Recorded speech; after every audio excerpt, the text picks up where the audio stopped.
Alright, I get it. I finally get the Zendaya hype. Bing bong. If you're anything like me, you saw the trailer for Challengers and thought, that's a tennis movie. Now, I'm not a huge fan of tennis, but it's hard to deny that the trailer for this film makes it look pretty much like a sports movie, but maybe just like a little bit of a romance thing going on. That could not be further from the truth. Challengers is not a film about tennis. It is not a sports movie. I want to get this out of the way because I know myself, I know a lot of people have had the misinterpretation, probably from the marketing, that this is a sports movie featuring Zendaya. I don't know why it was marketed that way. I truly don't know. It seemed like maybe they're trying to kind of trick people into going to see it, and so they needed Zendaya, because I don't know who decided to put the trailer together the way that they did. This is not just a hot people play tennis for 2 hours kind of movie. I mean, that's definitely something that happens in the film, but it's about way, way more. This movie surprised me a lot. I went in with almost no expectations. I left the movie completely blown away. I think this is probably going to be one of the best movies of the year. It's going to be at the top of a lot of people's lists, and I completely understand that. From top to bottom, from start to end, this is one of the most well-made movies that I have seen. It's not an opinion. This is just a really, really well-made movie. Everything from the acting to the soundtrack, which is, this film has an incredible soundtrack, to the cinematography, the choices made of how they film this movie, and most importantly, at least the thing that I found the most unique, is that the entirety of this film takes place during a tennis match in a small town in upstate New York between one of the best tennis players in the world and his former best friend, who kind of flamed out. Now, on the surface, that is what this film is about. It's about a tennis match between these two guys and the wife of the great tennis player who sits in the crowd watching them play. However, the film spends its entirety between these bookends of these two playing a match, explaining everything going on behind the scenes that made this match happen. Everything that occurred that got us to this point in time where these two former best friends are playing each other, not at Wimbledon, not at the US Open, not for the, championship. No one's going for a grand slam here. I know some tennis stuff. I know some of the vocabulary. Not all of it, but I know some of it. But that was one of the most interesting choices this film makes, is that I think in a sports movie, right, if you're looking at this film through the lens of it being a sports movie, these two would be playing for the championship. That's not what's happening. And I think it's important to note that, that shows you how much this movie is aware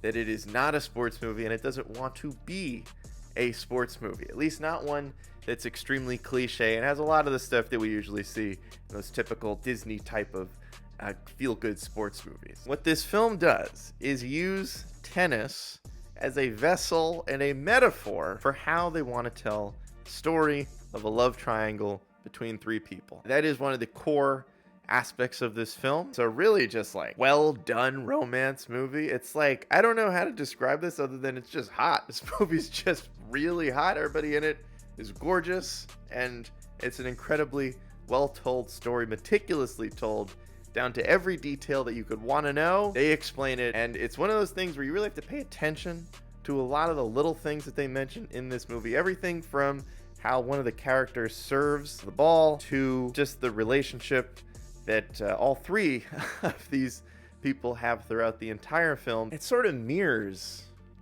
a tennis match, just in the sense of the back and forth, right? A lot of this film is told in a back and forth way. You start in the present, and then you go to the past, and then you're back to the present, and you're back to the past. So there's a lot of comparison to how the game of tennis is played on the surface. The film also mentions that a tennis match is more than just two people hitting a ball to each other. It's a relationship between the two people in the match. That could not be any more evident than the way that they tell this story. One of the most interesting aspects of this film is that it's also about the wife of the main character, one of the main characters, Art Donaldson. His wife, played by Zendaya, was a tennis prodigy in high school and suffers a debilitating injury that prevents her from ever playing tennis again. Some of this film has to deal with how she processes the fact that she lost the one thing she truly loved, which was her ability to play tennis. There's a lot going on behind the scenes mentally with these characters. They all sort of exist within this sort of murky gray area. This is not the type of film that is explicitly telling you, here's a good person, here's a bad person. You sort of understand why the characters in this film do the things that they do, even if you don't agree with their decisions. It's very clear why they make those decisions. And it's funny because you've got three characters. I think Art Donaldson is probably on the surface just sort of like the goody two shoes. And then in the middle, you've got Zendaya. And then all the way at the end, you've got Art's best friend who flamed out and didn't take anything seriously, but is very, very vocal about the fact that he knows he's a piece of shit. It's interesting seeing these three characters in the scenes where they have to coexist and in the scenes where it's just one-on-one. Everybody is either really honest with themselves, but also simultaneously not honest at all about the kind of person they are or the things that they want or don't want in life. One of the things I did want to mention in this movie is that the guy that wrote it is married to the woman who wrote Past Lives.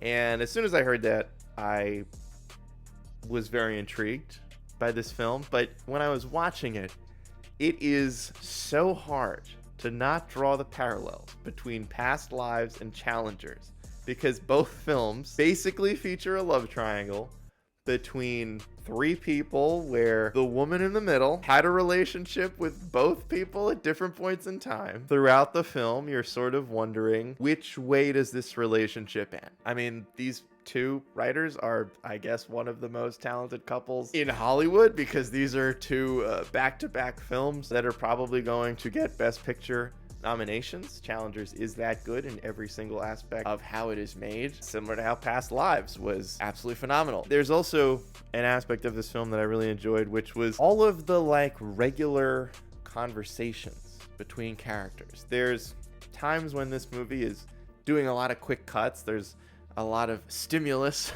for your eyes, but then the movie also slows down, similar to how a tennis match has little breaks in it for the competitors to catch their breath.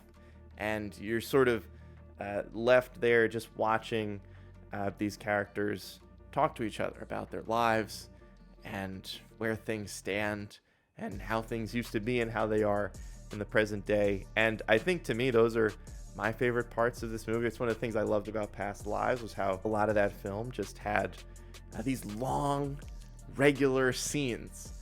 Because a lot of Challengers seems to exist sort of in this fever dream, like sexy CW show kind of vibe, like in a good way. But then when the film slows down and just sort of features two characters talking to each other, whether it's at a restaurant or in a car or in a sauna, those are the best parts of the movie, because it really helps keep it grounded while also straddling this fine line between like fantastical and over the top, but also really realistic. If you could tell by how long I've spent talking about this film, I loved it.